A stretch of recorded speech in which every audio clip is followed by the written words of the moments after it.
Thanks for having us up. I'm here with MC and David. To get us started, why don't you give us an introduction about yourself and what your companies do? Sure, thanks. I'm MC Later. I'm the COO of Uniswap Labs. I spent most of my career as an investor and builder of fintech businesses at Goldman Sachs, BlackRock, and as an entrepreneur, and joined Uniswap 2 years ago. It's best known as the largest decentralized exchange, but is probably better described as the creator of a liquidity protocol, Uniswap, and then applications on top of that. And I'm happy to talk more about what that means. Okay. Hi, Dave Schwed. I'm the Chief Operating Officer for Hellborn. We're a cybersecurity company focusing on the convergence of Web 2 and Web 3.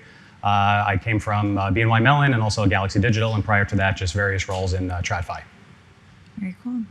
And talking about DeFi and crypto in general, and I guess even TradFi, thinking about the macroeconomic environment, things have been no short of volatile. But we've also seen that DeFi has been pretty resilient. MC, I'd love to hear more about how has Uniswap really weathered that storm so far? Sure. So as I mentioned, Uniswap is a liquidity protocol. So it's really a two-sided liquidity protocol where anyone can swap Ethereum-based tokens. And to your point, it's been a volatile time in crypto broadly. And I think it's proven the use case of DeFi, which is that these smart contracts are resilient in times of stress. So one example, the largest trading day by volume on the Uniswap protocol was actually the day that USDC depegged and the weekend of the Silicon Valley Bank challenges. And I think there was a time where people could still trade 24/7 who were concerned about the security of their assets. They could swap out of something they were worried about into something more secure. And that day there was $11 billion of volume. So it's an illustration, I think, of the whole value proposition of reliable services, of constant liquidity, of the transparency that I think provides a safe and secure experience. So overall, it's been positive. We've seen sort of DeFi and DEX trading as a percentage of overall crypto trading has gone up relative to centralized exchanges. So while the overall crypto market hasn't been growing a lot, it's been a good time for DeFi. And I think, again, a validation that the transparency and resiliency are unique. Very cool. And for David, it's interesting to me that you have such a macro view of everything going on. You know, you're reviewing tons of different projects, protocols, seeing kind of how they're faring right now. Have you seen anything change? Kind of, are people more focused on security? What are you kind of hearing from your customers right now? Yeah, so security is, it's not that it wasn't important before, but security is definitely something that we're seeing a lot of the projects now focusing on, in some respects as a differentiator from other projects. Unfortunately, you see in the news, almost daily, unfortunately, that there's, other breaches or hacks. And I think, in order for a lot of these, different projects, especially in the DeFi world, in order for them to really gain traction, they have to create, a feeling of stability and security within the ecosystem in order for people to really trust, the assets. So what we're seeing is definitely an increase in, clients coming to us, not just for smart contract audits, but also for, holistic security. So looking from like end to end. How are you custodying your keys? What does your DevOps process look like? When you're taking code that the developer just released for a new feature, and how does that make it into production? Because that entire pipeline is unfortunately an avenue for a threat actor to potentially attack or is an attack vector. But we're also seeing on the feature side, we're seeing permission DeFi. So we're seeing a lot of projects moving towards to try to gain more proliferation within the institutions, from an AML KYC perspective, creating this permission DeFi, so that way, you can, ring fence certain assets, or you can say that, we're not going to be trading in this particular geographic areas because, they're regulated institutions. Up until recently, we're not able to really get into the DeFi market because they didn't have the ability to do the AML and KYC checks for the different counterparties. So I think we're going to have a shift towards maybe two different avenues of DeFi. You'll have the DeFi for the non-regulated and for retail, and then we'll start seeing this ring fencing of permission DeFi, so that way institutions can really enter into the market. Very cool. So shifting to a different kind of storm in crypto. There's a lot of hacks in the last year, and we're seeing kind of different themes and how those are happening. There's Euler Finance, there was what happened with Wintermute, things like that. Again, with kind of the macro view that you have, David, have there been any shifts on kind of what's causing these vulnerabilities? What are you seeing people focus on now? And for those of you who were at the Philip Martin presentation yesterday. I guess the question is, what are the rubber duckies saying right now in all these networks? I think there's the challenge right now is a lot of the DeFi projects, although they're raising great pre-seed and seed rounds and Series A's, it's not enough, honestly, to really secure these projects at a way that a BNY Mellon institution or a GSIB can. And I think what's happening is these projects are really having to allocate small portions of their budgets for security, and they're not necessarily able to stand up the type of enterprise level security or even hire resources. If you're taking a look at a bank, they can have hundreds and hundreds of individual cybersecurity professionals that are focusing on different particular domains. So you might have a networking expert, you might have a HSM expert, you might have a data loss prevention expert. With these individual projects, you might have a security team of 2 people or 3 people. So what they're doing is they're relying on external auditors, they're relying on external firms, but they're not necessarily building enterprise level security. So I think that's the first challenge. I think the second issue is this race to market with new features and benefits. I'm not saying that the market needs to move as slow as, say, a banking institution does. Arguably they're slow by design from a risk perspective. But I've seen DeFi projects where they'll talk about a feature on a Monday, and by Friday it's already released into production. And anybody that works in a large banking institution, there's no way that you can even get an NDA out the door within a week, let alone release code into production. So I think they need to borrow some of the processes from the large banks and institute all of these different procedures and checks and committees. And again, not to the point where you're inhibiting growth, but I think from a risk-based perspective, they really need to take the time to understand when we're releasing new code into production or releasing a new feature, we really have to kick the tires and we really have to understand what is the potential impact to that particular project from a security perspective. I disagree a little bit with that, respectfully, in that I think I don't think you can have big companies and small companies that have good risk management and security practices. You can have big teams and small teams, traditional financial services institutions and hedge funds that have terrible practices, frankly, or and there's been no shortage of those in the course of history, or DeFi projects that don't have security problems. So while I agree with you on best practices and the importance of security talent that know what to look for, I don't think that we should pattern match from traditional finance and say that that is the answer. I think Uniswap, for example, is processed of almost $1.5 trillion of trading without a security hack or vulnerability, and that was built by a few people. The code was audited several times. The people who built it had a security mindset. Absolutely, maybe people who are newer to the risks of managing of technology that handles money may sometimes be less cautious, but I don't think that's a conclusion that's fair to draw. I think what's really important is the security mindset, which you spoke about, auditing. And then really using things that are battle tested. And so perhaps that's another challenge in DeFi, is that sometimes products or protocols get launched into the world without really enough testing. So I think there are ways to mitigate it without having to replicate processes or have committees or some of the things that are certainly security window dressing, but it's not clear that they necessarily make the difference in traditional finance. Right. Thinking about just consumers or people trying to enter the DeFi space, kind of along the lines of what you were saying, I think that just maybe misunderstanding of what's secure and what's not, maybe some FUD out there, how can these people think about and look from an outsider looking and getting into the space? How can they evaluate whether this is a safe place to operate? How do we drive that adoption? Because there's so many benefits in DeFi. I think there's a little bit of fear right now with everything going on with the hacks and just, again, the macroeconomic environment. Yeah, so I do think that, I think that the user application level, so the website you use, the app you use, how those interfaces make you feel safe and reassure you that you're not going to buy something that's a scam, that you're not going to get rugged, that bad things aren't going to happen to you, is going to be and is a differentiator for companies and for products. So Uniswap builds a website that is the primary way that people access some of the protocol, and we also built a wallet.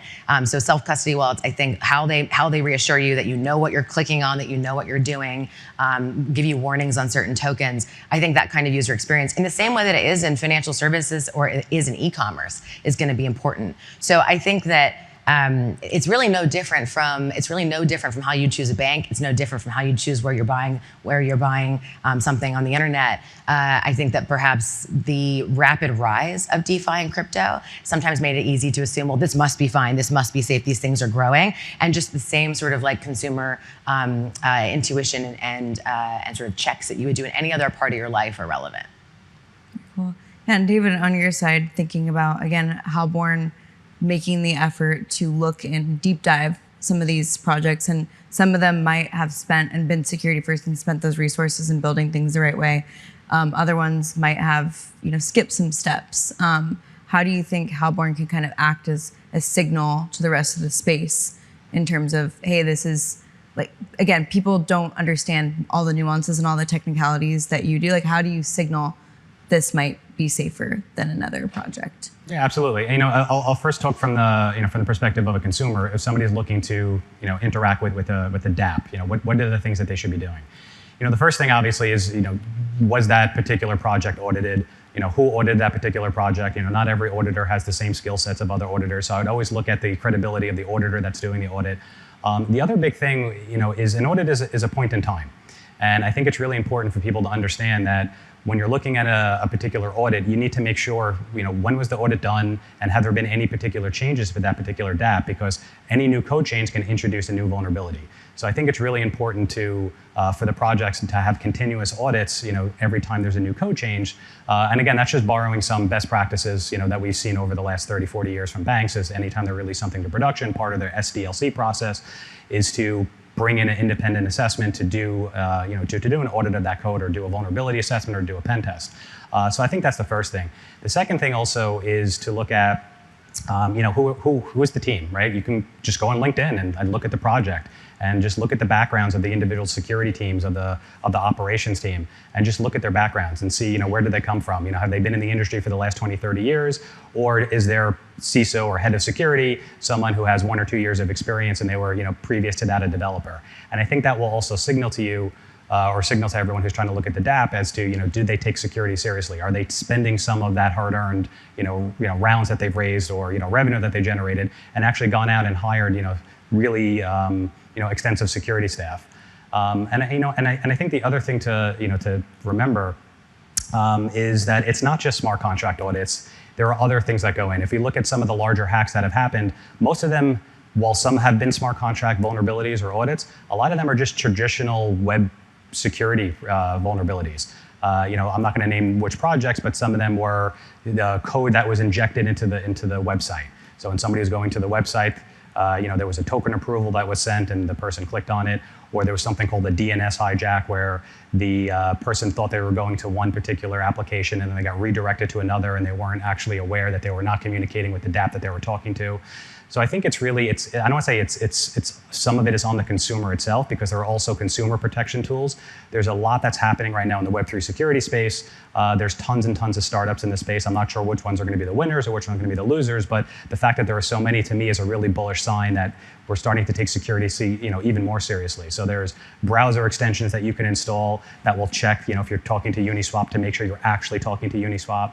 And I think the other issue that we have is there's a lot of FUD, right? There was a hack about 6 or 9 months ago, again, not getting into specifics of which project, but there was wallets started getting drained. And everybody assumed that this was an issue with Solana because didn't look like there was a single point of focus of a particular vulnerability. So everyone just assumed there was a vulnerability with Solana, and then it created FUD, and people just started exiting their positions in Solana. And it turned out that the vulnerability came down to one particular wallet. And so I think, as a community, I think we also need to stop with the FUD and stop, doing the runs on the different liquidity pools and start exiting your positions. And I'm not saying that, if there is, there a concern that you should just leave your money in there, but I think that you should maybe wait and do a little bit of an investigation, look to the experts to see what kind of reports are coming out, to see where the actual vulnerabilities have come from. Actually, another question for you, MC, on this topic is, obviously you're in a decentralized space. There are developers that anywhere in the community that can suggest changes to the protocol. How do you manage security in that kind of environment where there's so many contributors, which is a huge benefit, but also invites more risk, and just managing that on a continuous basis? So actually, people can't contribute to the protocol itself, the version that exists. It's a series of immutable smart contracts. And so I think that your point on continuous audits is a really important one, because there have been teams that have had great security principles and sort of skill, but have, well, one probably comes to mind that happened very recently, but as they pushed updates to the code, introduced security vulnerabilities. One of the benefits of an immutable smart contract protocol like Uniswap that really has versions that are sort of our moments in time is that does reduce the surface area of the sort of introduction of new vulnerabilities. So the decentralization in the case of Uniswap is really through a governance community that can vote to deploy the protocol to other chains. And so in those deployments, there's an opportunity, particularly with bridges. This has come up recently because there are chains that have different kind of bridges that we might use that might introduce some security vulnerabilities. And so there's a foundation that drives the governance community, and they have created a committee that is a series of security experts that have vetted different bridges that educate the community as they're voting on which bridge they want to use. So I think there's just trying to be as transparent as possible, but reducing the surface area, which I agree with. I do think that the growth of all these different startups that are trying to look at different pieces of security challenges, whether for its application or user, is really positive. So you mentioned a few of them.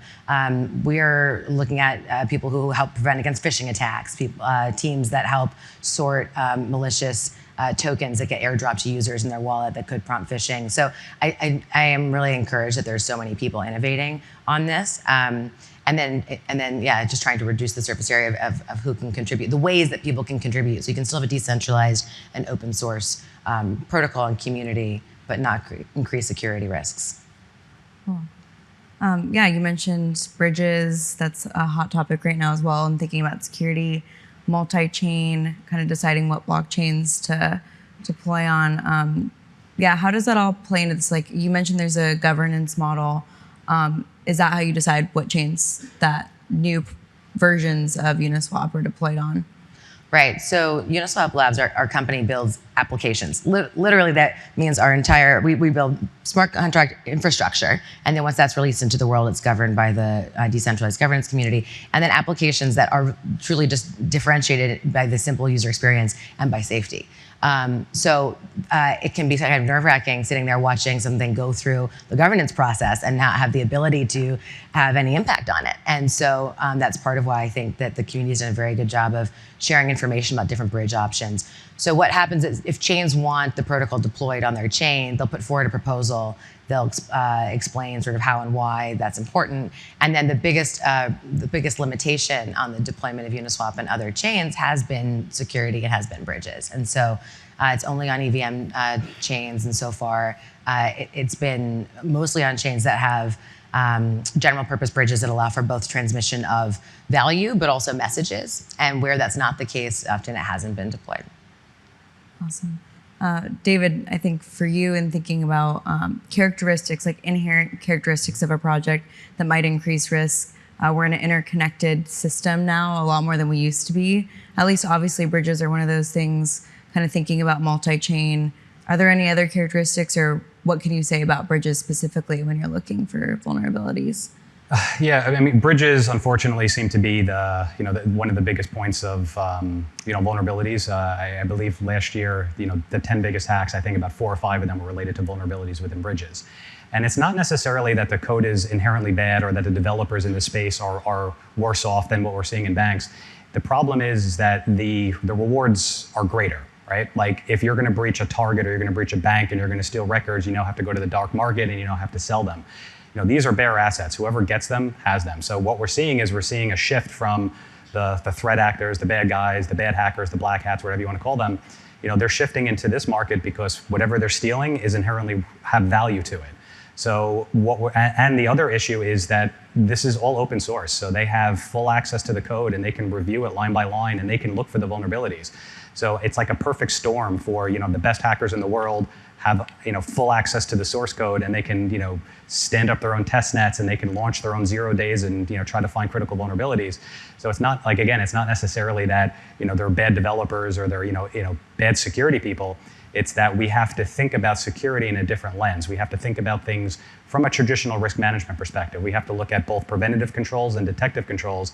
And I think the detective side of the house, I think, is an area that I think that a lot of organizations can improve on, especially consumers. Again, one of the beauties of DLT is that everything is open. You can look at all transactions even before they hit it. You can look in the mempool. So you can look for anomalies in behavior. And I think that's an area that we're going to see growth in the next 12 to 24 months, is we're going to see, security operations center specifically focusing on on-chain telemetry. And we're going to start to see, instead of network operations and security operations, we'll see like node operations.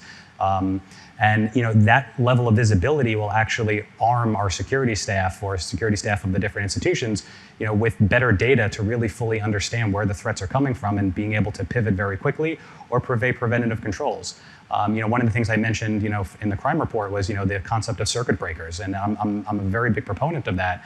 When you start to see something, I would rather a project halt trading, via a circuit breaker, a programmatic circuit breaker, while they do an investigation, as opposed to, letting the FUD go out and letting people start, exiting their positions when it turns out that the vulnerability wasn't with the project itself, it was with a particular user or a particular institution or a particular wallet. So, I think at the end of the day, I think, it really comes down to understanding, the entire ecosystem. It's understanding where the different threats can come from. And it's, again, risk management 101. What type of controls do I have in place from a detective, preventative place? I don't think this is an area where we should transfer risk or have risk acceptance, because I think unfortunately, I think the impact to the organizations are too material for that. So I think we really need to stick as much as we can with preventative and detective controls and not do risk acceptance. Awesome. Going to my last question for you two. Again, I love this panel just because Uniswap is one of the key players and has been around for so long and is a really great example of security. And you both come from TradFi, and again, Halborn has this kind of eagle view on a lot of projects and what the trends are. What are some misconceptions that you want to clear up about DeFi? What do you think are the biggest barriers to just wide industry use? Well, I think certainly everything we've been talking about, the sort of helping differentiate, just as not all banks are the same in terms of their practices. Not all DeFi protocols are the same. And so as there's been enthusiasm and excitement about the promise of the technology, maybe early adopters are willing to try so many different things. And we've had hacks and scams that are now, I think, driving awareness of best practices, how teams can develop and launch new projects and protocols in a way that can make them safer. So you can open source things well in advance, socialize your code well in advance maybe, and really sort of build community awareness, or start to bake new things into new protocols. You mentioned circuit breakers. That can feel like it's at odds with DeFi, but really a lot of this kind of customization that is helpful in different kinds of markets can start to be included in DeFi going forward. So I think that the biggest misconception is thinking that DeFi is monolithic, and that it is as it is today. I think that there's a lot that's been learned the past year that will be implemented in the coming years that will make it more and more attractive for different kinds of value, and I think will help drive growth in the market overall. Over to you. Yeah, for me, I think, to your earlier point, when you so eloquently disagreed with me, I think, a DApp is not a DApp is not a DApp. I think, one of the misconceptions is there's this bucket of, the DeFi world is this scary wild, wild west, and you're going to put your money in and it's going to get hacked.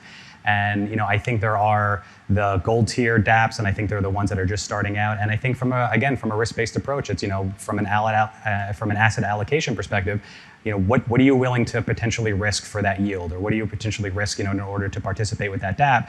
And I think, it's